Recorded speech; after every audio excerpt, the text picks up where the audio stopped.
apa yang Nabi telah ajar kepada kita, apa yang telah diwahyukan kepada Nabi melalui malaikat Jibril, dan Nabi ajarkan kepada sahabat, dan seterusnya salafus soleh dan tabi'in apa semua, sampailah kita ke hari ini. Dan kamu juga satu masa yang akan bergerak alim, orang yang berilmu juga bertanggung jawab untuk sampaikan ilmu ini kepada orang lain.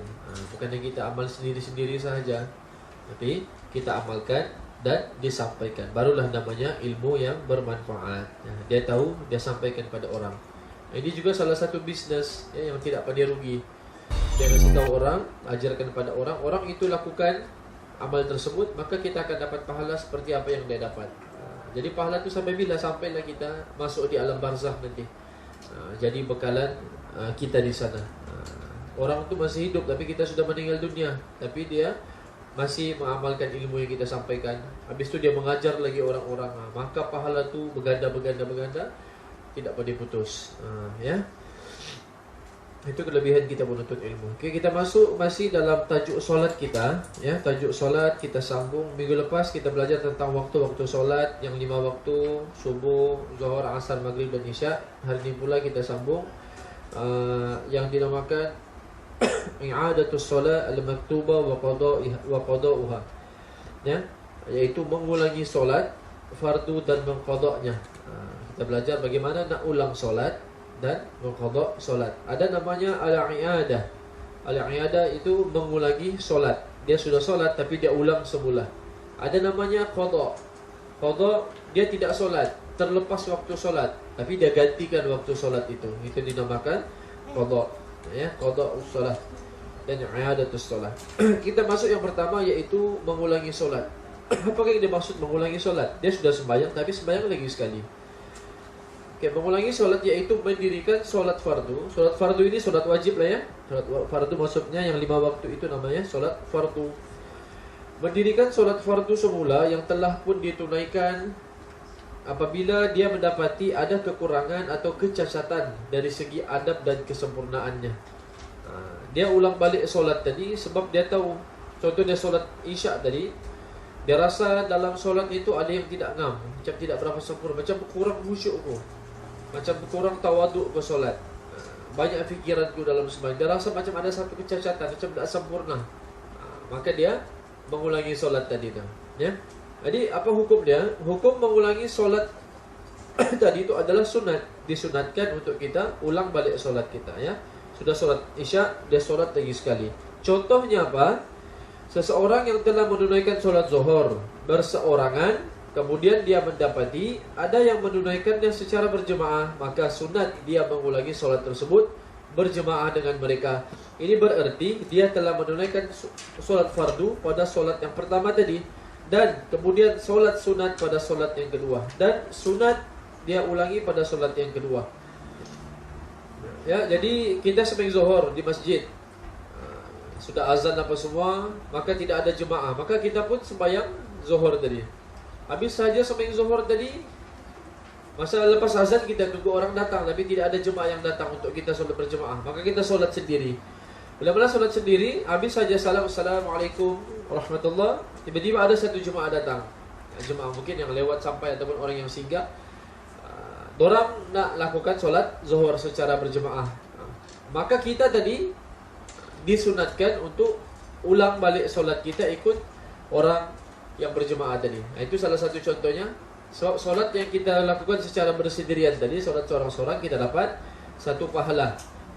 Maka bila mana kita ulang semula secara berjemaah, maka dia akan mendapat pahala berjemaah.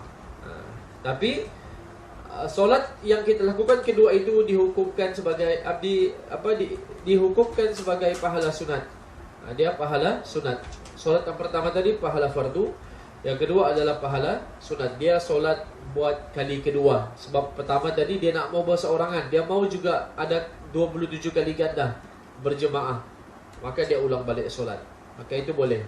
Tapi itu dihukumkan sebagai pahala sunat. Ya. Ini berdasarkan hadis Nabi SAW setelah Nabi SAW selesai menunaikan solat subuh. Ini satu cerita kan daripada hadis. Baginda mengetahui ada 2 orang lelaki di belakang tadi tidak solat. bersama-sama baginda. Lalu sabdanya, ma mana'akuma an tusalliya ma'ana, faqala ya Rasulullah inna kunna qad sallaina fi rihalina. Qala fala taf'ala idza sallaituma fi rihalikuma thumma ataituma masjida jama'atin fasalliya ma'ahum fa innaha lakum nafilah. Okay, maksudnya, apakah yang menghalang kamu daripada bersolat bersama kami? Nabi sudah habis solat, ada nampak dua orang Arab di belakang. Nabi pun heran, kenapa kamu tidak join tadi sama kami sembahyang sekali? Ya, lepas solat subuh tadi kan? Jadi dua lelaki tadi itu menjawab, wahai Rasulullah, kami telah solat, kami sudah solat di rumah kami. Baginda bersabda, janganlah begitu, walaupun kamu bersolat di rumah, kemudian kamu datang pula ke masjid dan solat berjemaah sedang didirikan. Sudah kamu solat di rumah dan kamu pergi masjid dan kamu nampak ada orang solat berjemaah. Apa bilang Nabi, hendaklah kamu bersolat bersama-sama mereka, sesungguhnya ia adalah sunat bagi kamu. Di rumah tadi satu pahala, datang ke masjid sudah kami solat tadi di rumah. Nabi cakap, janganlah buat begitu, solat lagi sekali untuk dapatkan pahala berjemaah tadi. Ya. Sebaliknya, jika tidak ada sebarang kecacatan atau kekurangan pada solat yang pertama tadi, maka solat yang kedua tidak akan lebih sempurna daripada solat yang pertama, maka tidaklah sunat mengulanginya. Kita rasa solat pertama kita okey, sudah ada khusyuk dia, adab-adab kita jaga, rukun dia terjaga, sunat hayat, ab'ad semua kita jaga. Kita rasa alhamdulillah, maka tidak perlu diulang. Ini bagi rasa yang kurang tadi bang, macam aku ketawa ni sama kawan aku sembahyang. Sembarangan cak mataku ke ulu kilir siap begitu. Ataupun hatiku tadi banyak memikir, imam yang lambat betul membaca. Begitu. Jadi bergeram. Last dia fikir, macam tak bagus solat tadi bang. Bukan aku ingat Allah, aku ingat imam, aku ingat orang-orang di luar. Maka itu berlaku kecacatan dalam solat. Maka disunatkan untuk kita ulang. Maka lakukan solat itu dengan betul-betul. Jangan ada kecacatan apa semua. Nanti kita akan masuk rukun-rukun solat supaya solat kita lebih sempurna. Okey, itu namanya mengulangi solat. Itu contohnya tadi dia sembahyang zuhur di rumah, datang balik ke masjid, dia solat berjemaah. Okey. Jadi mengulangi solat ini dia bila-bila saja. Walaupun kita nak ulang solat tadi ni pada waktu yang ditegah.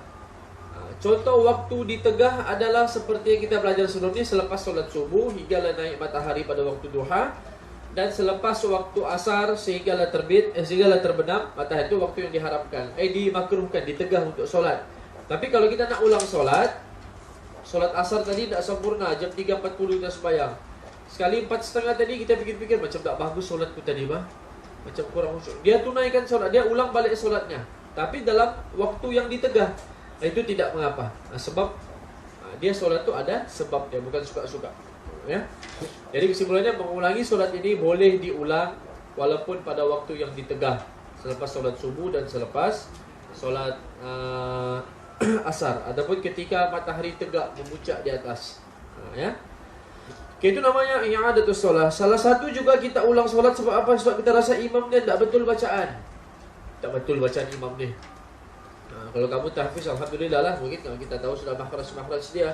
Contoh kita dengar imam tadi baca alhamdulillahirabbil alamin arrahmanir rahim. Bahasa apa? Slang Melayu. Lahjah Melayu, lahjah Tawau dia pakai. Nah kan yang betulnya adalah alhamdulillahirabbil alamin arrahmanir rahim. Jadi bila mana berlaku begitu, kita rasa ada sesuatu yang tidak kena dengan imam, kita tidak boleh langsung berhenti solat. Solat terus ke habis. Jangan terus mundur ke belakang. Tak bagus imamnya, terus datang riak pada kita, tak bagus, sembarangan siap.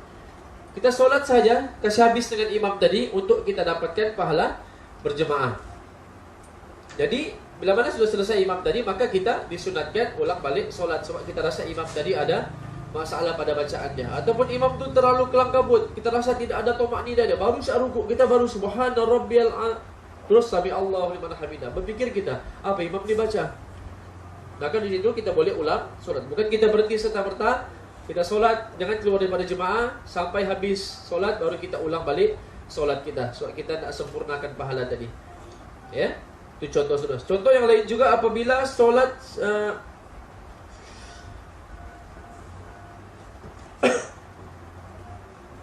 dan jadi solat i'adah ini, solat ulang ini, semua waktu solat kecuali solat Jumaat. Solat Jumaat tidak boleh diulang. Sudah solat Jumat, kalau solat dia seorang-seorang 2 rakaat. Itu tidak boleh. Ya, dikecualikan solat Jumaat. Ya. Salah satu juga solat jenazah juga tidak boleh diulang lagi. Ya, tidak boleh diulang. Aku rasa imamnya salah nih baca yang jenazah ni. Nanti ulang balik, tidak. Ya, dia hanya solat fardu tadi, kecuali solat jenazah, solat Jumaat. Dan juga bagi kita lelaki ataupun para bapak, ayah-ayah di luar sana, bila mana dia pergi ke masjid, bila azan berkumandang dia pergi ke masjid, lelaki afdalnya dia pergi ke masjid ya. Nah, dia tidak berjemaah dengan istrinya di rumah. Tapi bila mana dia nak ajar istrinya berjemaah di rumah bersama anak-anaknya, yang afdalnya lelaki tadi, si ayah tadi kena pergi ke masjid dulu. Solat dulu berjemaah di masjid, misalnya solat maghrib. Habis solat maghrib baru dia pulang ke rumah, dia ulang balik solatnya lagi sekali maghrib bersama istri dan anak-anaknya tadi. Nah, afdalnya begitu. Solat dulu di masjid. Di masjid tadi ada barakah, dia ada rahmat Allah, kita bawa balik ke rumah. Jadi si suami dia solat lagi sekali untuk pimpin istri dan anaknya di rumah. Itu namanya i'adatus solat, mengulangi solat. Ya, tapi si suami tadi dikira pahala sunat lah. Nah, si istri dan anak kira solat fardu. Jadi si istri dan anak tunggulah habis lakinya, suaminya balik dari masjid, ayah pulang dari masjid baru solat lagi semula. Nah, afdalnya begitu. Ya, tidak dia berjemaah di rumah sama tidak sama pahala dia berbanding di masjid. Masjid lain pahala, lain kita berwudu, lain kita selangkah ke masjid, lain banyak. Pahala berjemaah lain lagi, mana lagi diaminkan oleh para malaikat. Ya. Di saf yang pertama lagi. Okey. Juga disebabkan bila mana kita sudah solat, contoh keadaan seterusnya, bila mana kita sudah solat, solat zuhur dia 12.30. Jadi jam 1 kita duduk-duduk, tiba-tiba kita tengok di tangan kita ada satu plaster. Slow tape lah kita panggil, slow tape. Ada di tangan, ada slow tape di tanganku ni. Jadi anggota wuduk tadi, maksudnya aku wuduk tadi ni tak kena air tadi ni di anggota wuduk. Dah asal punya wuduk ni, dah asal wuduk, dah asal solat. Maka dia boleh ulang balik solatnya tadi. Dia rasa ada liquid paper yang terkena di tangan dia, ataupun selotip plaster yang menyebabkan air itu tidak sampai, air wuduk tidak sampai pada anggota badan, maka solatnya juga tidak diterima, tidak sah. Maka dia harus ulang solat dia tadi. Okey.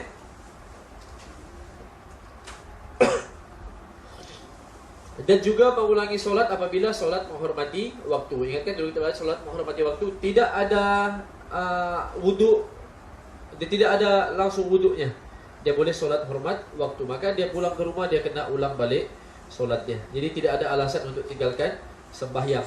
Tak sempat pun dalam kereta jam, kita boleh solat dalam kereta walaupun tidak ada wuduk. Tapi sampai di rumah kita ganti balik solat tadi. Bukan ganti, ulang balik. I'adah. Okey. Seterusnya baru kita bincang pula qada'us solah. Qada'. Tadi ulang, sekarang mengganti qada'us solah. Okay, apa itu qada'? Ya, qada' ialah melakukan solat, mengerjakan solat selepas waktunya berakhir atau dalam waktu yang tidak memadai untuk menyempurnakan satu rakaat daripadanya. Namun jika memadai, maka solatnya dianggap tunai, yaitu adaan sebagaimana yang dinyatakan sebelum ini. Okay, kebanyakan ulama daripada pelbagai mazhab bersepakat mengatakan bahawa orang yang meninggalkan solat sama ada terlupa atau sengaja dituntut mengqadanya, menggantikannya. Namun ada perbezaan antara kedua-dua sebagaimana yang berikut. Ya. Jadi seperti kita sebelum ini juga ada namanya tunai, adaan, ada namanya qadaan. Yang qada, yang tunai ini bila zuhur, waktu zuhur 12.20, asar 3.40. Jadi selama mana kita sembahyang zuhur dalam waktunya tadi, contoh 3.30, asar 3.40, kita masih dikira adaan secara tunai, tidak berhutang dengan Allah. Tapi kita sembahyang ujung-ujung waktu, sempat hanya satu rakaat saja, habis saja kita sujud subhana rabbiyal a'la, kita berdiri rakaat kedua terus azan, maka kita dikira satu rakaat yang sempurna tadi sempat untuk kita masuk waktu zuhur, maka pahala di situ, maka itu dianggap adaan, yaitu tunai. Tak sempat satu rakaat kita baca baru baca Al-Fatihah, Maliki Yaumiddin, maka azan asar dikumandangkan, maka kita teruskan solat, jangan berhenti, maka solat itu dikira qada. Maksudnya bila mana dikira qada, pahalanya tidak sama dengan pahala tunai, yaitu adaan. Ya, so itu kita solat kalau berjemaah adaan lillahi ta'ala secara tunai. Maksudnya tunai di dalam waktunya. Kalau di luar waktu kita hutang. Jadi hutang kita mesti qada, ganti balik apa hutang kita dengan Allah. Nah, itu hak Allah yang kena dibayar balik. Itu qada. Okey, orang situasi terusnya, orang yang meninggalkan solat dengan sebab yang dimaafkan, apa dia? Seperti dia terlupa atau tertidur, maka tidak berdosa dan tidak wajib segera mengqadhakannya. Manakala orang yang sengaja tinggalkan solat, pula dia berdosa besar dan wajib mengqadhakannya di kesempatan yang ada. Ini berdasarkan hadis Rasulullah sallallahu alaihi wasallam bersabda, "Man nama 'anni salatin aw nasiyaha falyusalliha idza dzakaraha, la kafarata laha illa dzalik."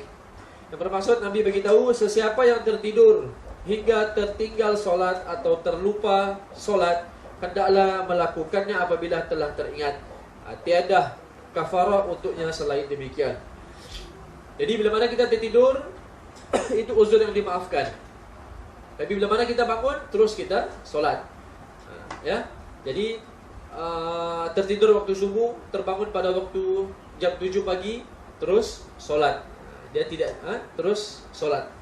Maka itu uzur yang dimaafkan. Ya.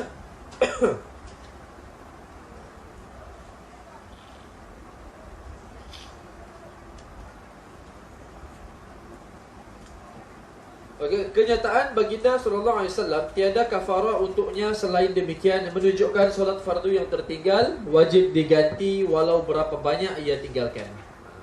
Jadi 10 tahun dia tidak solat, 10 tahun dia kena ganti. Tapi ada perbahasan ulama, sama ada yang mengatakan perlu diganti semua solatnya selama 10 tahun, atau dari kecil dia sejak solat, dia akhir balik umur 13 tahun, umur 25 tahun baru dia solat, baru sampai hidayah kepada dia.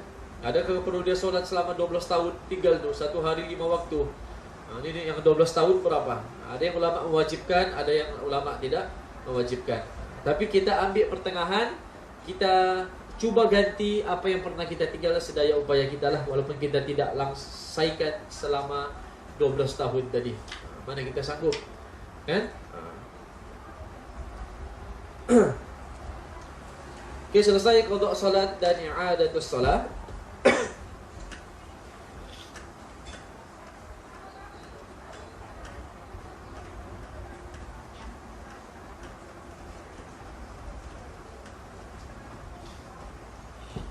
Seterusnya, orang yang wajib bersolat. Siapa orang-orang yang wajib bersolat? Ya, solat diwajibkan bagi setiap Muslim lelaki dan perempuan yang waras, cukup umur dan suci. Solat tidak wajib kepada orang kafir, tetapi mereka wajib menerima siksaan di akhirat kerana mereka boleh melakukannya dengan memeluk Islam. Ya, firman Allah Subhanahu wa taala, "Ma salakakum fi saqar? Qalu lam nakum minal musallin wa lam nakun nut'imul miskin wa kunna nakhudhu ma'al khaidin wa kunna nukadzibu biyaumiddin hatta atana al-yaqin." Firman Allah yang bermaksud, setelah melihat orang-orang yang bersalah itu, mereka berkata, malaikat berkata pada orang ahli neraka ni, apa yang malaikat beritahu? Dia tanya, apakah yang menyebabkan kamu masuk ke dalam neraka sakar? Kenapa kamu masuk neraka ni? Walaupun mereka tahu sudah jawapan, tapi sengaja sebagai satu penghinaan bagi mereka. Kalau kamu rasa, kenapa kamu masuk ni? Sebab apa kau didenda ni, kau rasa? Begitu. Ya. Jadi orang-orang yang bersalah tadi dalam api neraka itu beritahu, kami dulu di dunia tidak termasuk dalam kumpulan orang-orang yang mengerjakan solat. Dulu kami tidak solat, dan kami tidak pernah memberi makan orang-orang miskin. Dia hidup sendiri, dia tidak hirau orang miskin, sudah makan ke belum. Dan kami juga dahulu selalu mengambil bahagian, memperkatakan perkara yang salah, ikut mengumpat, ikut share benda-benda tidak bagus. Semua itu akan dapat saham bersama-sama orang yang memperkatakannya. Dan kami sentiasa mendustakan hari pembalasan, sehinggalah kami didatangi oleh perkara yang telah diyakini. Ya, mungkin hari ini ada yang tidak yakin yang kita di akhirat nanti memang akan dibalas, akan dibalas semua apa yang kita buat, sekecil zarah kebaikan maupun sekecil-kecil kejahatan. Okey, wajib tadi ke atas orang yang waras, dia tak gila, ya. Laki perempuan yang mukallaf, yang sudah cukup umur, akil balik, akalnya sudah sampai, yang boleh sudah memikirkan mana baik, mana buruk. Dia tahu sudah tak boleh main pisau tu tajam, dia tak boleh main. Itu nama memayis. Budak-budak belum memayis, dia nak tahu pisau itu tajam kan, dia mainnya. Kamu tahu kan pisau tajam kan, tak boleh dimain. Kamu tahu kan juga contoh, banyak lagi lah contoh-contohnya. Salah satu paling mudah pisau tadi tu. Jadi kalau kita tak tahu lagi dia tajam atau tidak, maka kita tidak memayis. Budak-budak yang tahu sudah pisau tajam, dia tidak main, maka itu dikira memayis. Akalnya boleh fikir sudah. Oh, boleh beza sudah. Oh, begini. Tak boleh main di tajam, luka tanganku. Ceret ni panas, tak boleh aku pegang ni. Budak-budak tidak tahu. Dia pegang, seimbang apa semua. Okey, itu maksudnya memayis. Lagi-lagi yang memayis ni, dia boleh fikir sudah apa rukun solat. Dia tahu sudah bila masuk waktu. Okey. Solat tidak wajib ke atas kanak-kanak kerana tidak mukallaf. Orang gila kerana dia tidak siuman. Dan perempuan yang kedatangan haid atau nifas kerana solat mereka tidak sah disebabkan ada halangan hadas pada kedua-duanya. Orang kafir yang masuk Islam tidak dituntut mengqadha solat. Dia masuk Islam umur 30 tahun. Okey, sila qadha kau punya solat semasa kau Kristian. Tidak. Dia tidak perlu qadha sebab dia umpama bayi yang baru lahir, dibersihkan semua dosa-dosa dia. Adapun amal kebaikan orang-orang kafir, dia bersedekah walaupun 10,000 ringgit sekalipun, amalnya tidak akan naik ke langit. Dia akan tergantung. Macam belon kita pegang, ada talinya kan? Kalau kita kasih lepas belon tu akan terlepas ke udara. Jadi begitulah ditahan amalan orang kafir tadi tu. Dia walaupun dia bersedekah, berbuat baik apa semua, ditahan amalannya, tapi bila mana dia masuk Islam, belon tadi akan dilepaskan. Pap, putus, maka pahala yang sebelum dia masuk Islam tadi, dia pernah menderma apa semua, akan dikira sebagai amalan. Hebatnya Allah kan. Dulu orang kafir tu banyak kesalahan, yang misalnya minum arak, berjudi, berzina apa semua. Bila masuk Islam, Allah ampunkan dosanya semua. Dan apa yang orang tu pernah buat kebaikan, Allah terima. Tapi kejahatannya Allah hapuskan. Itu hebatnya Allah. Ya, kalau ikutkan tak perlu lah terima kan. Itulah Allah. Jadi walaupun kanak-kanak tidak wajib, tapi hendaklah dilatih dia umurnya 7 tahun untuk solat. Dan pukullah apabila mereka sudah berumur 10 tahun jika mereka tidak solat.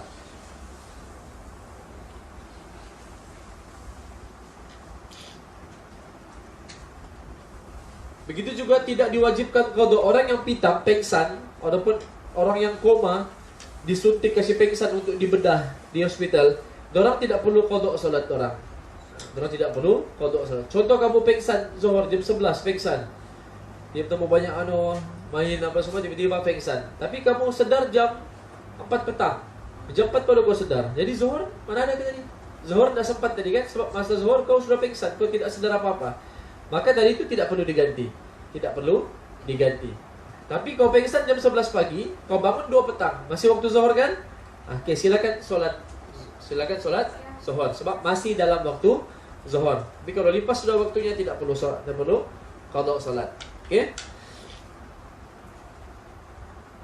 Hadis Nabi SAW bersabda, rufi'al qalamu an thalathatin 'anil saghiri hatta yakbura wan na'imi hatta yastayqidha wa 'anil majnuni hatta yaqila. Yang bermaksud Nabi beritahu tidak dicatatkan dosa daripada 3 golongan, iaitu kanak-kanak hinggalah dia akil balik, orang yang tidur hinggalah dia berjaga bangun, dan orang yang gila hinggalah dia siuman. Tapi orang yang gila umurnya 25, masa tu dia tak gila, sebelum tu umurnya masih waras, akalnya masih waras. Dia akan dipertanggungjawabkan apa yang pernah dia tinggalkan sebelum dia gila. Kalau gila daripada kecil, ada mental daripada kecil, tidak ditaklifkanlah. Dia tidak ada wajib solat, wajib haji, tidak. Tapi kalau dia gila umur 25, umur 15 tahun, semasa sekolah masih waras, tapi dia nak solat, tetap Allah akan bertanggungjawabkan. Wallahu a'lam perkiraannya bagaimana. Ya. Nah, jadi solat ni tidak ada alasan untuk kita tinggalkan. Hatta orang mau bersalin sekalipun, sebelum bersalin tu masih 8 bulan apa semua, masih wajib untuk solat. Tidak mampu solat dalam keadaan baring. Kecuali lahir ketubannya sudah pecah, betul-betul mau keluar anak sudah, barulah dia berhenti solat. Mulalah sudah bila melahirkan, bermulalah sudah waktu nifas dia. Jadi tidak ada alasan sakit ke apakah, semua kena solat. Tak wuduk sekalipun, boleh solat hormat waktu. Jadi Allah tidak dengar apa-apa alasan. Ingat satu, kita nak solat, Allah tidak ada kesan sedikit pun. Kau tidak solat, aku tidak mengapa. Allah Maha Besar. Allah tidak perlu solat kita. Dia tak perlu solat kamu. Allah tak perlu kita. Kita ni hamba, tidak apa-apa pun. Tapi kita yang perlu kepada Allah. Jadi perlu kepada Allah mesti melalui perantaraan solat. Ya. Jadi ada yang tidak solat tapi rezekinya banyak, Allah sudah kenakan dia istidraj, sepeda masjid sesat. Okey, siapa pun aku rasa bisnes kau okey, siapa pun tak solat pun okey. Akan ada yang tak kena lah tu. Jiwa tidak tenteram. Yang mungkin anaknya sering sakit, mungkin keretanya rosak apa-apa, ada saja yang tidak kena sebab keberkatan itu tidak ada. Kita mau keberkatan dia tu. Sama je solat berjemaah tu, kita mau keberkatan di masjid itu. Beza feelingnya sembahyang di rumah dan sembahyang di masjid. Lain rasa dia tu. Okey. Jadi lelaki tadi hendaklah dia berjemaah di masjid, barulah dia pulang ke rumah, ulang balik solat untuk bawa isteri dan anak dia. Okay, itu yang afdalnya begitu. Ya, afdalnya begitu, terutamanya lelaki. Lelaki pergi ke masjid, bawa balik rahmat Allah masuk ke dalam rumah kita. Okay, kita akan masuk pula bab azan dan iqamah. Azan dan iqamah. Okay. Selesai tadi bab qada dan i'adah. Ya. Bab solat ni antara bab yang paling panjang, ya, bab paling panjang dalam perbahasan ilmu fiqh ni.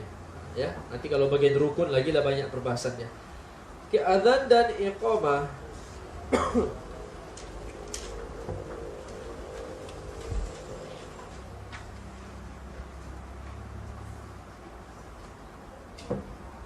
Okay, apa itu azan, apa itu iqamah? Azan merupakan zikir yang khusus. Zikir ni maksudnya sebutan, ya. Sebutan. Azan merupakan zikir yang khusus. Islam mensyariatkannya sebagai pemberitahuan masuknya waktu solat fardu serta menyuruh orang Islam bersama menunaikan solat. Okay? Itu azan. Jadi tujuan azan salah satunya memberitahu semua manusia masuknya waktu solat dan disuruh untuk kita berkumpul mengerjakannya. Disuruh umat muslim yang lelaki datang ke masjid untuk mengerjakannya bersama-sama. Okey, itu antara syiar Islam. Ya, syiar Islam azan ini. Hukum azan. Azannya apa? Wajibkah? Apakah dia punya hukum, ya? Hukum azan bagi solat fardu, solat wajib dan solat qada adalah sunat muakkad. Azan ini adalah sunat muakkad, iaitu sunat yang sangat-sangat dituntut, yaitu sunat kifayah, juga disebut sebagai sunat kifayah bagi solat berjemaah dan sunat ainiyah bagi solat bersendirian. Azan mempunyai peranan yang amat penting bagi menzahirkan syiar Islam. Okey. Jadi azan begitu penting, ya. Jadi kalau satu kampung tidak ada satu azan langsung, contoh misalnya masjid aman misalnya, kita Bilal terlupa ataupun apa, tidak ada dilakukan solat azan zuhur, maka tidak ada wakil seorang pun, maka satu kampung berdosa. Satu kampung berdosa besar. Sebab itu sunat kifayah yang mesti ada dilakukan syiar Islam. Seperti juga pengurusan jenazah. Satu kampung biar mayat tadi itu tak diurus, satu kampung berdosa. Sama juga azan, tidak ada seorang pun azan di kampung tadi, masjid tadi sunyi, tidak ada syiar Islam, maka satu kampung berdosa. Maka perlulah pemimpin, siapa-siapakah EJK kampung atau apa, melantik seorang Bilal untuk menjaga waktu solat kita. Azan je, ya. Masuk waktu dia azan. Dan sama ada kita beri upah ataupun tidak. Tapi selalunya kita akan beri upah kepada pekerjaan Bilal tadi. Sebab Bilal datang sebelum masuk waktu, dia datang sudah. Kalau kita tidak mampu, kita mungkin datang kita datang ke masjid mungkin sudah masuk waktu. Dia sudah prepare awal pergi ke masjid. Maka berhak je untuk dibayar daripada Baitul Mal ataupun wang masjid tadi. Wang masjid kita bayar dia, kita dapat pahala lah. Banyak duit masjid kan, berpuluh ribu, beratus ribu. Apa syak kita bagi dia tu sebagai sedekah. Okay, jadi azan penting. Tak azan berdosa satu kampung, ya. Di azan juga begitu penting. Kalau lambat sekalipun kita masuk, kita datang jam 1, mana 12.30 tidak azan ni. Kita tunggu Bilal. Mungkin Bilal kita sangka baik, mungkin Bilal dia sakit kah ataupun apa masalah. Kita datang dari rumah, mana Bilal dah azan, ya. Datang jam 1, sedangkan Zuhur 12.20, lambat sudah. Kena juga azan walaupun jam 1. Kena juga azan walaupun jam 1. Kasih tahu orang yang memang sudah masuk waktu supaya syiar Islam itu sentiasa berkumandang. Yang dalam lafaz-lafaz azan itu semuanya tentang kejayaan dalam agama. Ya Allah Akbar, Rasulullah, ada syahadah, ada penyaksian Nabi Muhammad, mengajak orang salat, hayya salah, hayya al falah, menuju kejayaan, semua. Sebab itu dakwah. Dalam azan itu satu dakwah bagi yang mengerti maksudnya, bagi yang faham maksud azan itu. Jadi kalau satu kampung tadi tidak mau azan, bukannya terlupa, tapi sengaja, tak apalah azan, manalah perlu tu, maka pemimpin harus bunuh dorang. Harus bunuh disebabkan keingkaran dorang untuk lakukan azan di masjid tadi. Tapi negara kita tidak ada yang begitulah, ya. Tapi kalau ada dalam pemerintahan Islam, tidak dibunuh siapa yang tidak mau ingkar tadi itu, ya. Jadi hukum Islam sebenarnya begitu, ya. Begitu juga kalau ceramah yang panjang, misalnya Isya, seorang ustaz ataupun siapa guru agama, dia tidak boleh melambatkan waktu azan tadi tu. Contoh jam 10 malam baru habis ceramah. Jadi ceramah lepas maghrib mula, dilambatkan sampai Isya, jadi dilambatkan sampai 9 malam. Itu tidak boleh. Yang bagusnya adalah berhenti sekejap, ustaz tadi berhenti sekejap, azan dahulu di masjid, baru sambung balik kuliah. Itu yang paling afdal dia. Ya, azan sebentar, sambung kuliah sekejap, 15 minit, 20 minit. Isya kan waktunya waktu ikhtiar, boleh kita pilih waktunya sampai 11 malam. Tapi azan jangan dilengahkan. Kerana azan, seorang kampung ada yang menunggu azan tu. Mana azan yang mungkin yang tidak ada handphone, tidak tahu masuk waktu solat, dia harap suara azan di masjid saja. Makcik-makcik itu mengharap. Jadi kalau kita lewatkan, kesiannya menunggu bila ni. Harusnya begitu. Dan begitu juga, jadi setiap kali solat fardu mesti azan. Tidak boleh bila ada satu majlis di masjid, dia sudahlah tidak azan, jam 7.40 masuk waktu, kita teruskan ceramah macam biasa, jangan biarlah tak habis azan, habis sahaja ceramah tadi, misalnya Maulidul Rasul, jam 9 baru dia azan. Itu tidak boleh. Itu tidak boleh, mesti azan dahulu. Ataupun ada setengah tempat yang tidak azan langsung, okay, terus qomat tak payah azan. Terus qomat tak payah azan, cukuplah satu azan dia, itu tidak. Tak betul. Yang betulnya kena azan setiap kali masuk waktu solat. Jangan teruskan, okey qomat cak, habis salam, okey qomat cak terus, okey qomat. Tidak. Tapi solat orang sah juga, tapi tidak mengikut seperti mana yang Nabi ajarkan. Jadi syiar Islam mesti dikumandangkan tadi itu. Jadi jangan dilengah-lengahkan. Jadi besar azan ini, ya. Lafaz azan itu begitu agung, besar, ya. Dalil pensyariatan azan, apa yang Allah sebut dalam Al-Quran? Idza nudiya lis-salati min yaumil jumu'ati fas'au ila dzikrillahi wa dzarul bai'. Allah berkata dalam Quran, wahai orang-orang yang beriman, apabila diserukan azan untuk mengerjakan sembahyang pada hari Jumaat, maka segeralah kamu pergi ke masjid untuk mengingati Allah dengan mengerjakan sembahyang Jumaat, dan tinggalkanlah berjual beli pada saat itu. Ya, 2 kali azan. Azan pertama, okay, stop sudah, prepare untuk pergi ke masjid. Persediaan untuk pergi ke masjid. Nanti kita akan bahaskan di tajuk khusus untuk solat Jumaat. Dalam hadis pula Nabi bagi tahu, idza hadaratis salatu falyu'adzin lakum ahadukum walyummakum akbarukum. Nabi beritahu apabila tiba waktu solat, hendaklah seorang di kalangan kamu azan, dan yang lebih dewasa menjadi imam. Jadi lafaz ini walyummakum akbarukum, hendaklah orang yang imam kamu itu lebih dewasa daripada kamu, lebih dewasa daripada umur dan lebih dewasa daripada ilmu. Yang lebih berilmu silakan ke depan. Ya, jadi walaupun budak itu masih muda, 15 tahun 17 tahun, tapi ilmu yang lebih banyak daripada orang yang tua tadi, maka dia sepatutnya diletakkan di depan sebagai imam. Okey. Okay, jadi bila permulaan syariat azan? Bila azannya? Sudah ada Islam tapi belum ada azan. Islam sudah datang kan, masa Nabi diutuskan pada umur 40 tahun, tapi belum ada azan lagi. Orang solat macam biasa saja. Belum ada azan. Jadi selepas Isra Miraj diturunkan sudah perintah solat, dan sahabat-sahabat itu bingung macam mana kita mau sampaikan ni, mau ngajak orang solat. Okay. Jadi azan dia syariatkan pada tahun pertama hijrah, masa orang muslimin pertama kali pergi ke Madinah, ataupun nama yang dulunya Yathrib. Berdasarkan hadis daripada Ibnu Umar radhiyallahu anhu, ketika orang Islam sampai di Madinah, mereka berkumpul dan menantikan waktu solat. Tidak ada cara yang diserukan bagi solat tersebut. Tidak ada azan di masa itu. Jadi suatu hari mereka berbincang tentang perkara tersebut. Macam mana masa orang solat ni ya? Takkan terus sembahyang saja. Takkan cakap sembahyang, takkanlah begitu pula. Ya, sebahagian dari mereka pun bercadangkan kita bunyi loceng digunakan sebagai loceng orang Nasrani. Ada yang sahabat beritahu, okey, kalau begitu kita guna loceng lah macam orang Nasrani punya di gereja, teng teng teng, begitu. Masuk waktu solat. Itu cadangan, kan? Ustaz buat begitu. Jadi sahabat lain pula mencadangkan apa? Mengatakan, okey, kita gunakan serunai untuk digunakan seperti trompet tanduk yang digunakan oleh orang Yahudi. Ataupun kita pakai trompet tak, pet pet begitu. Kasi tahu orang untuk solat, untuk azan, panggil azan tu. Dan jadi Nabi dia dengar sajalah. Dia kan namanya pun masih cadangan. Okey.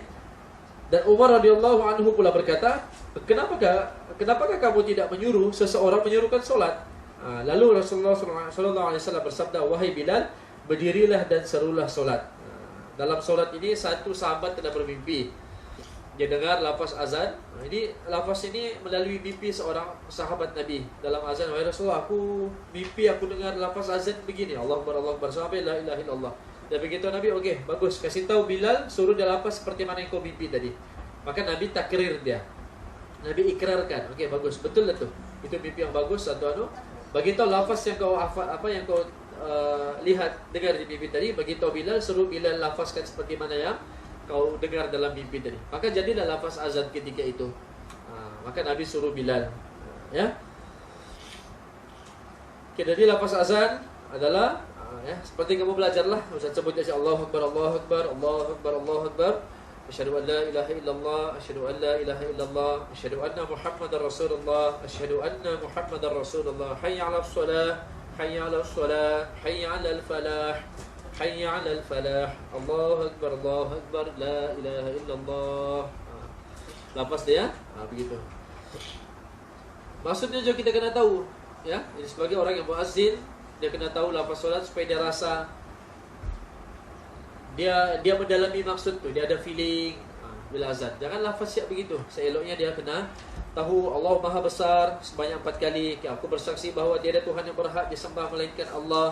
Aku bersaksi bahawa Nabi Muhammad pesuruh Allah. Marilah mengerjakan solat 2 kali. Marilah mencapai kejayaan. Allah Maha Besar, tiada Tuhan yang berhak disembah dengan sebenarnya melainkan Allah. Allah ulang-ulang dirinya, Allah Maha Besar, Allah Maha Besar sebanyak 4 kali. Allah tutup juga dengan Allah Maha Besar, Allah Maha Besar berbanding pekerjaan yang kita kerjakan di luar. Allah Maha Besar. Sila mengajak memanggil menuju kejayaan. Ya. Itu lafaz azan itu ya. Sementara pada azan subuh pula, selepas azan lafaz hayya 'alal falah, maka kita ditambah as-salatu khairum minan naum, yang bermaksud bersolatlah, solat adalah lebih baik daripada tidur. Syarat sah azan. Ya, syarat sah azan. Pertama, hendaklah beragama Islam. Tidak sah orang azan yang kafir, kerana dia tidak ada kelayakan untuk melakukan ibadat. Pertama, seorang Islam lah, sedia maklum kan. Kedua, mumayyiz, seperti budak-budak tadi. Mumayyiz, dia tahu membezakan antara baik dan buruk. Justru tidak sah azan kanak-kanak yang tidak mumayyiz, kerana dia juga tidak ada kelayakan untuk melakukan ibadat dan tidak tahu memastikan solat. Ya. Jadi tidak sah orang yang tidak mumayyiz. Tapi jaranglah ada solat kanak-kanak solat. Ada juga kanak-kanak yang memang dia tahu lafaz solat. Kalau dia mumayyiz, umur darjah 1, darjah 2 mumayyiz sudah tu. Budak-budak boleh hafal azan, sudah tahu, sudah masuk solat waktu. Biasanya yang tak mumayyiz mungkin 4 tahun, 5 tahun, 6 tahun belum mumayyiz. Tapi kamu kanak-kanak ni alhamdulillah yang mumayyiz sudah ni. Tahu sudah bila waktu zuhur, kan? Tengok di handphone, masuk sudah. Mak, aku ke masjid, mak, aku mau azan. Maka azan kamu sah, sebab kamu sudah mumayyiz. Ya. Yang ketiga, hendaklah lelaki. Tidak sah azan perempuan untuk lelaki, sebagaimana tidak sah orang perempuan menjadi imam untuk lelaki. Jadi lakukan azan mestilah lelaki. Kecuali perempuan tadi dia lakukan azan untuk jemaahnya sahaja, tapi tetap juga tidak disunatkan. Diorang disunatkan cuma iqamah saja, lafaz qomat. Syarat sah seterusnya hendaklah tertib secara tersusun, yaitu seruan lafaz menurut sunnah sebagaimana urutan yang telah ditetapkan. Ya, Ini kerana tanpa urutan yang betul akan disangkakan bermain-main dan merosakkan tujuannya sebagai pemberitahuan masuk waktu solat. Tiba-tiba starting hayya 'alas solah, Allahu akbar, bingung. Dia solat, dia azan sembarangan, dia maka datang orang kampung. Kenapa kau azan sembarangan begitu? Mungkin dia kena marah apa semua mungkin. Dan budak tu menjawab, kau ajak pakcik, kenapa kau datang sembahyang? Tiap aku salah baru pula kau datang. Dia kena balik begitu. Melawan kau. Gitu. Kita pun bertengkar.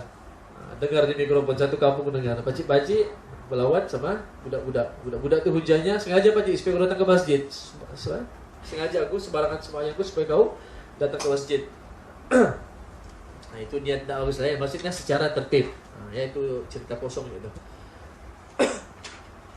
Seterusnya berturutan antara semua lafaznya tanpa terpisah dengan tempoh masa yang lama antara satu lafaz dengan satu lafaz yang lain. Jadi jangan ada tempo yang lama Allahu Akbar lepas tu berhenti sekejap main handphone ke, pergi ke tandas ke apa, baru dia sambung dengan asyhadu an la ilaha illallah.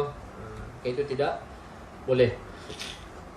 Dan menyaringkan suara apabila azan untuk solat berjemaah, hendaklah dinyaringkan suara kita. Azan untuk solat sendirian, sunat menyaringkan suara sekiranya bukan di masjid dan tempat yang ada solat berjemaah. Sementara di masjid dan tempat yang ada solat berjemaah, sunat diperlahankan suara supaya tidak disangkakan masuk waktu solat yang lain pula. Kalau kita azan di rumah untuk solat, tidak ada azan di masjid, kita mau azan di rumah, kita kena azan kuat-kuat. Disunatkan ya, azan untuk kuat-kuat. Okey.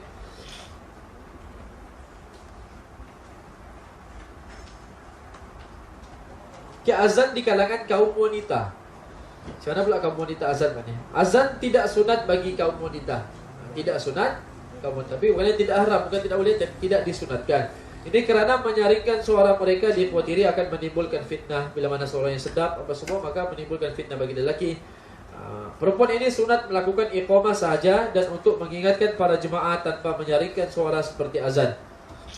Okey. Itu untuk perempuan lah.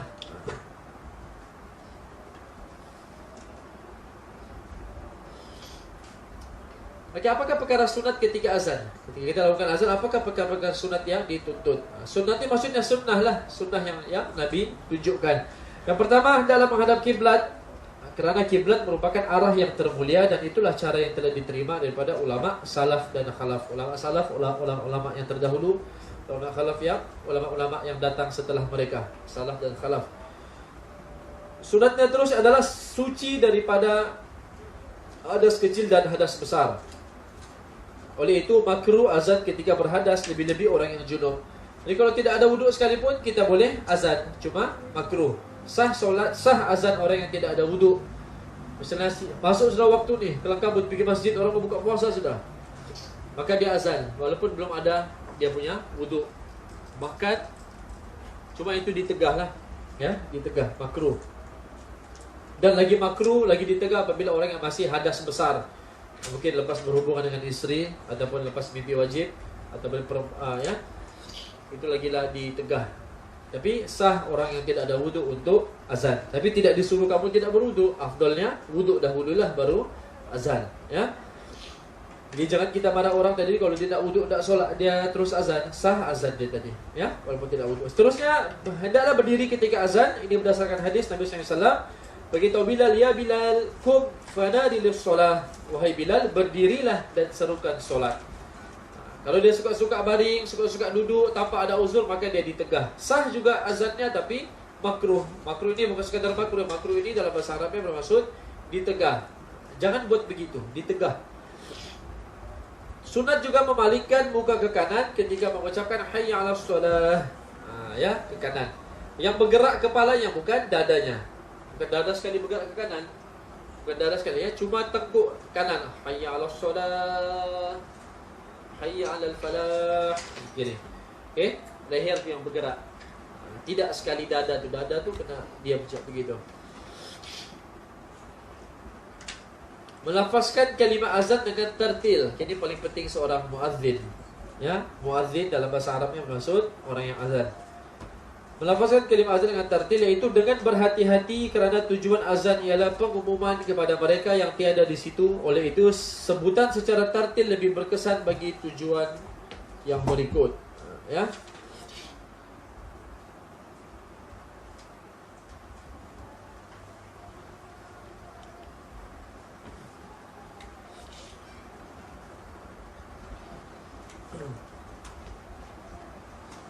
Tartil itu maksudnya juga hendaklah lafaz yang betul. Jadi yang belajar Al-Quran tahu makhrajnya kena betul lah. Ya, asyhadu an la ilaha illallah. Ada ha di belakang itu. Asyhadu an la ilaha illallah. Habis tu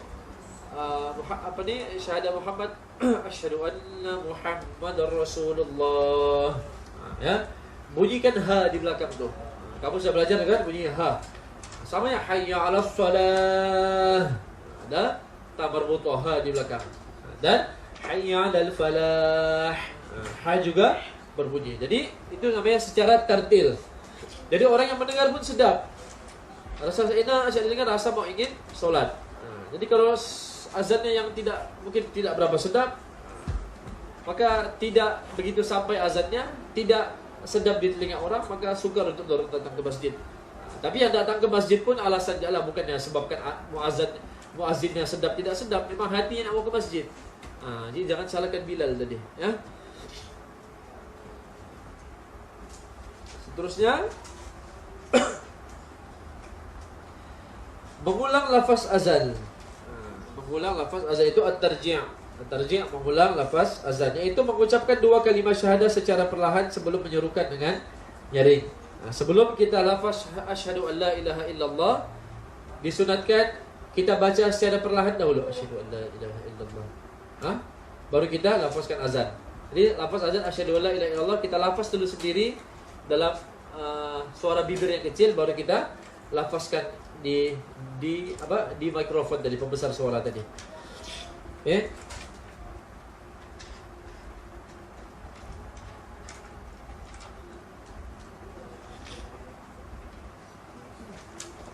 Dan juga hendaklah kita taswib. Taswib itu ketika azan subuh dengan mengucapkan as-salat khairun minan naum. Namanya at-taswib sebanyak 2 kali selepas salat hayya 'alal falah. Okey, sunat seterusnya muazzin yang bersuara nyaring. Okey, jadi yang tadi as-salat khairun minan naum tadi adalah sunat azan. Kalau terlupa tidak perlu diulang lagi lah. Ada boleh lagi. Sudah kita hayya 'alal Allahu akbar lupa pula as-salatu khairun minan naum. Tidak perlu diulang lagi, terus sampai habis. Itu lafaz yang disunatkan ditambah ketika solat subuh. Kadang-kadang kita terlupa kan, budak-budak. Ustaz Sedia pun pernah terlupa. Lupa pula as-salatu khairun minan naum. So jarang azan subuh kan. Selalu kita tidur di rumah.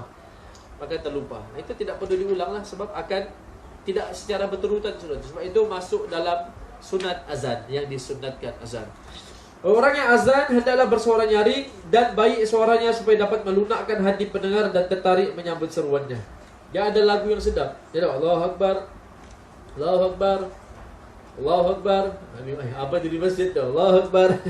Dia sembahyang ke apa tu? La ilaha illallah, la ilaha illallah. Maka datang. Azan ke apa tu? Cuba kalau yang nyaring. Mungkin suara dari kamu yang nyaring sedap-sedap saya dah dengar. Okay, sudah. Okay, rupanya dia dengar suara dia habis tu dia di rumah saya tak solat. Tapi kalau ada suara yang nyaring sedap, bolehkan orang yang dengar tadi rasa keinginan untuk datang ke masjid. Siapa tu ya azan tadi tu? Siapa tu yang azan tu? Siapa namanya itu ya? Okey. Okay, jadi seorang yang muazzin tadi hendaklah berakhlak mulia dan adil di kalangan orang yang ramai. Justru seruannya tentang waktu solat itu lebih senang orang ramai terima. Ini kerana berita daripada orang yang fasik tidak boleh diterima.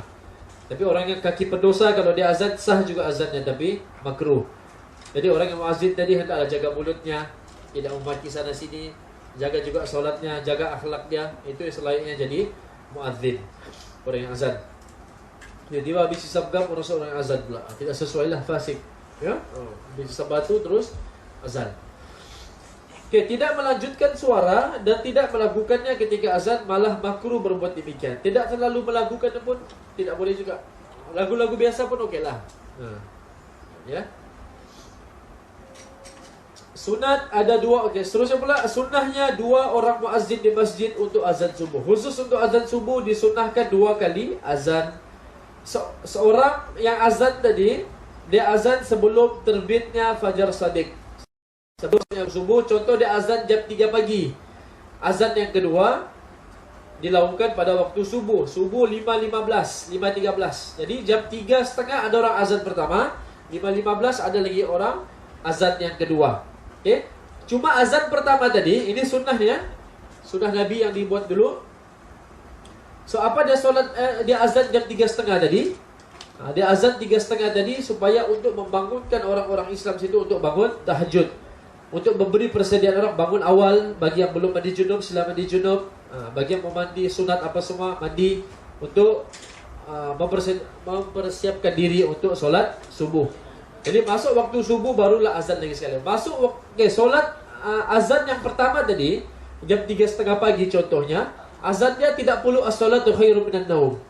Azan yang ke-3.30 tadi tidak perlu as-salatu khairum minan naum. Azan yang kedua masuk betul-betul waktu subuh barulah disebut as-salatu khairum minan naum.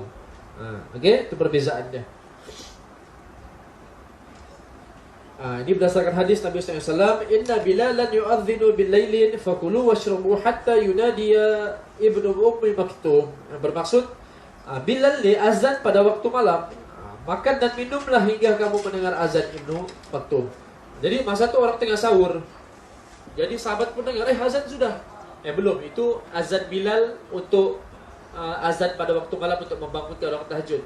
Nabi cakap, kamu teruskan makan. Belum habis waktu sahur. Teruskan makan, teruskan minum, sehinggalah kamu dengar azan si Ibnu Ummi Maktum. Ada seorang muazzin zaman Rasulullah, 2 muazzin, Bilal dan Ibnu Ummi Maktum. Ibnu Ummi Maktum ini orang yang buta.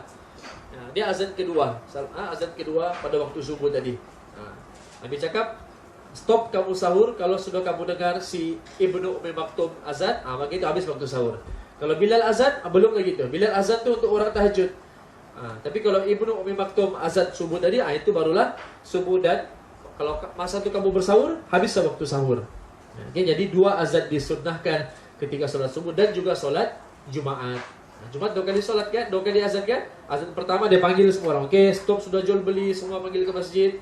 Selesai pekerjaan kamu. Azan kedua barulah untuk kita mulakan khutbah tadi. Itu masih 2 kali azan. Dan tujuannya kenapa begitu? Sebenarnya sunnah bagi kita diam bagi orang yang mendengar azan dan menjawabnya sebagaimana yang diucapkan oleh muadzin. Ini berdasarkan hadis Nabi SAW mengatakan, "Idza sami'tumun nidaa faqulu mithla ma yaqulul muadzin." Apabila kamu dengar azan, ucaplah sebagaimana yang diucapkan oleh muadzin.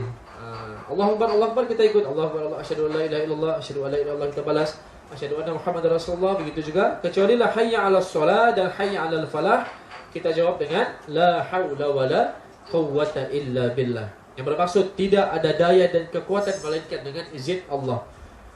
Jadi kita dengar azan tu kita sebut la haula wala quwwata illa billah. Ulama beritahu apa? Supaya situ satu doa pada kita, satu tanda syukur pada kita. Ya Allah, aku tidak ada kekuatan untuk pergi ke masjid ni.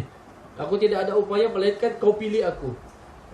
Walaupun badanku ni sadu apa semua sihat, tapi aku tidak juga mampu untuk ke masjid melainkan kekuatan yang kau berikan kepada aku. Maka kita sebut la haula wala quwwata illa billah.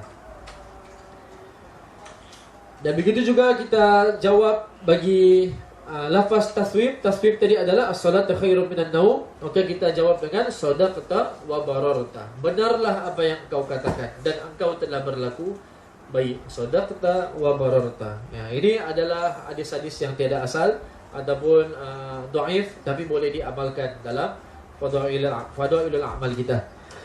Seterusnya, berdoa dan berselawat ke atas Nabi SAW selepas azan. Apabila azan selesai, sunnah bagi kita, bagi seorang yang azan dari muadzin tadi dan orang yang mendengarnya, berselawat ke atas Nabi SAW serta berdoa dengan doa yang dianjurkan kepada kita oleh Nabi SAW. Habis saja azan, la ilaha illallah. Jadi kita tidak terus. Jadi kita jawab la ilaha illallah dan sunnahnya kita selawat ke atas Nabi. Allahumma salli ala Muhammad wa ala ali Muhammad. Baru kita baca doa dia. Allahumma rabba hadhihi ad-da'wati at-tammati wa salatil qa'imah ati Muhammadan al-wasilata wal fadilah wa ba'athu maqaman mahmudan alladhi wa'adtah. Jadi habis saja la ilaha illallah, kita tambahkan pahala kita situ, amalan sunnah kita, selawat dahulu. Allahumma salli ala Muhammad wa ala ali Muhammad. Ini yang Nabi beritahu dalam hadis dia, idza sami'tumul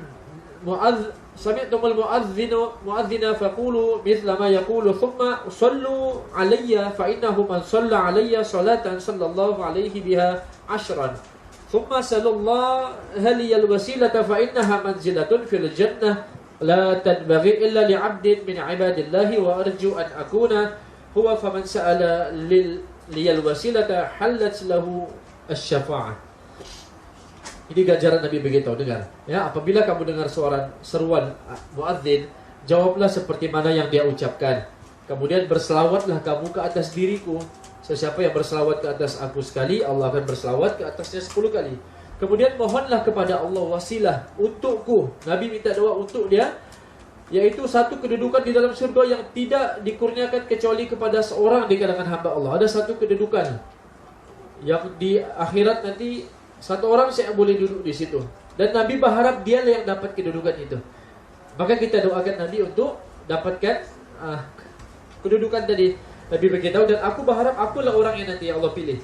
Sesiapa yang memohon kepada Allah wasilah untuk diriku, pastilah di akhirat nanti dia akan mendapat syafaat daripada aku. Apa Nabi yang anjurkan doa yang betul-betul sahih?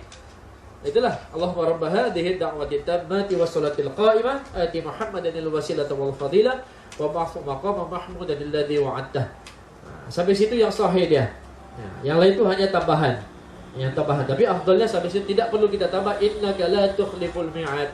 Ataupun kita tidak perlu tambah wasyarafa wad darajatal 'aliyatar rafi'ah. Itu tambahan. Allahu a'lam daripada riwayat yang mana, tapi afdalnya kita ikut apa yang Nabi ajar pada kita. Barulah Nabi bagi kita syafaat. Terhenti sehingga Muhammadanil ladzi maqama mahmudanil ladzi wa'adtah. Sampai begitu, ya. Jadi kita tidak mengatakan orang yang tambah-tambah itu satu kesalahan, tapi afdalnya kita tidak menambah. Kita ikut seperti mana yang Nabi seruan. Pendek saja dihafal. Kalau yang tambahan itu panjang betul. Ya, apa yang dalam apa maksud doa azan 12 itu pahala yang besar tuh. Salah satu Nabi akan bagi syafaat orang yang berdoa kepada dia selepas azan tadi. Apa doanya? Ya Allah, Tuhan yang memiliki seruan azan yang sempurna dan solat yang akan didirikan. Dalam radio kamu selalu dengar kan? Kurniakanlah kepada penghulu kami Nabi Muhammad SAW kedudukan yang tertinggi lagi mulia, dan tempatkanlah baginda pada kedudukan yang terpuji yang telah engkau janjikan. Sampai situ. Wa'addah. Jadi orang yang azan bersalawat ke atas Nabi dan berdoa hendaklah dengan suara yang lebih perlahan dan terpisah daripada azannya, supaya perbuatan itu tidak disangkakan sebagai sebahagian daripada lafaz azan tersebut. Jadi dia baca doa tadi itu tidak perlu pakai mikrofon, kasih mati mikrofon, dia doa sendiri. Tidak perlu dia dengarkan suara doa azannya, selawat tadi di mikrofon, untuk tidak menimbulkan keraguan orang yang mendengarnya. Begitu juga sebelum azan tidak ada satu doa khusus, tidak perlu ada selawat, tidak perlu ada apa-apa bacaan, terus azan. Baca bismillah, azan. Tidak ada doa Qul bin Naskah, tidak ada doa-doa apa, terus azan. Asal tidak ada riwayat yang mengajarkannya. Jadi mudah sebenarnya. Ya. Tapi kalau dia mau buat juga pun tidak mengapa, silakan. Tidak ada satu dosa di situ, tidak ada larangan. Tapi afdalnya tidak ada lafaz yang khusus sebelum azan. Dan lepas azan, afdalnya doa yang tadi kita dengar tadi, ya. Iqamah pula. Gua buka surat habisnya, ya.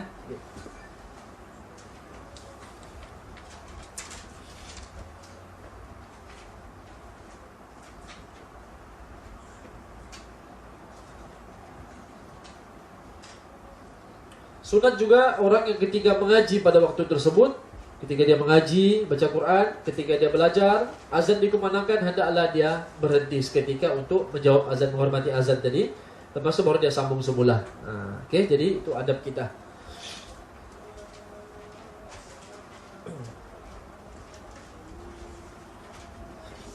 Jadi orang yang dengar azan juga disunatkan diam tadi, ya, maka kita kena berhenti.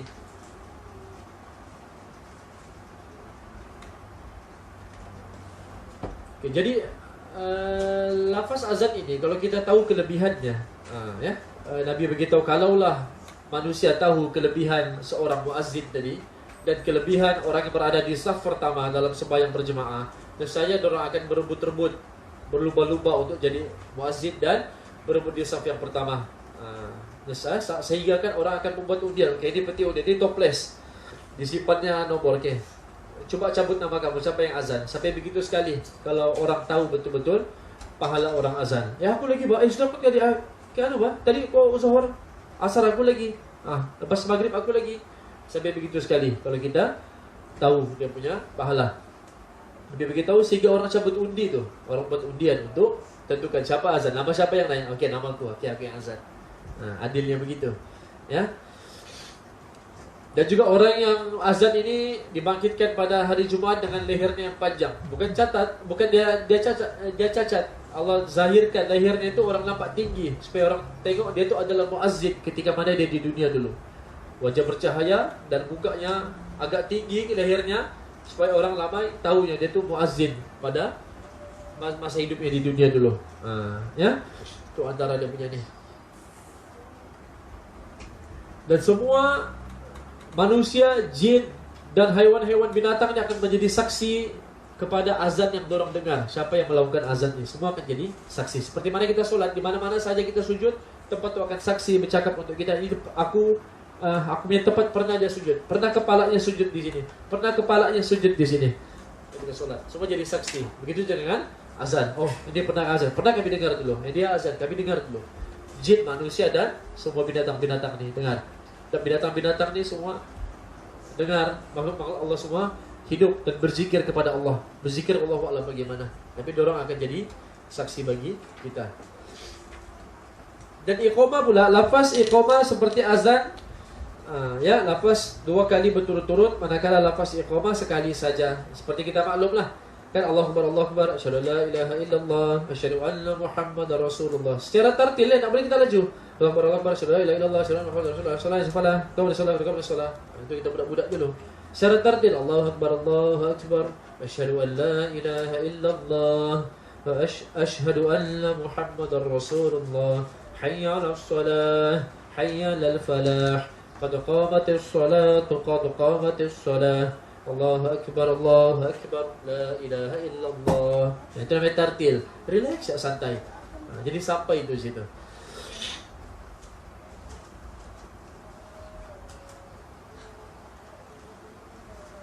Okay, ketika azan kita lafaz tidak secara tergesa-gesa, adapun iqamah kita lajukan sedikit. Tadilah jadi kita Allahu Akbar. Dia iqamah berarti tapi dengan laungan azan.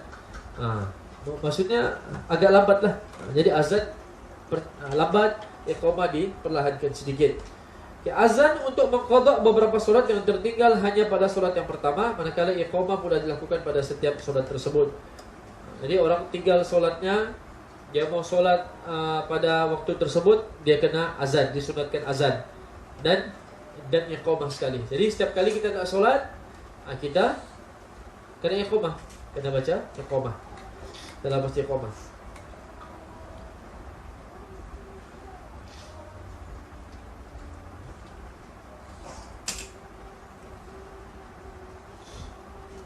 Okey, yang iqamah pun kamu dah tahu.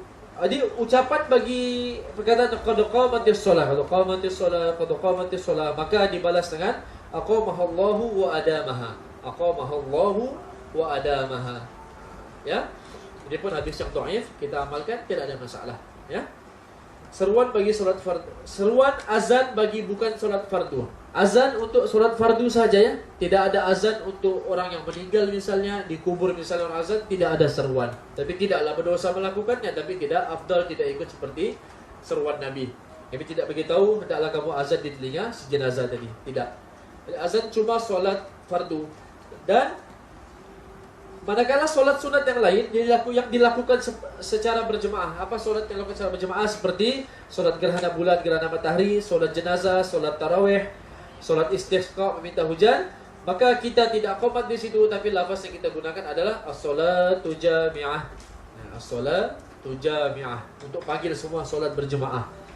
Ya, solat sunat yang dilakukan secara berjemaah itu. Jadi yang tidak berjemaah, contohnya duha tidak berjemaah, tahajud tidak berjemaah, tapi melakukan juga pun tidak mengapa. Tapi yang berjemaah Nabi buat yang saya sebutkan tadi. Jadi hajat tidak berjemaah, solat duha tidak berjemaah, itu secara bersendirian. Yang secara berjemaah ni adalah solat yang ramai sekali. Solat tarawih, solat witir, untuk solat tarawih tu kan. Maka itu tidak azan, maka dia tidak iqamah, tapi kita sebut as-salatu jami'ah. Ya.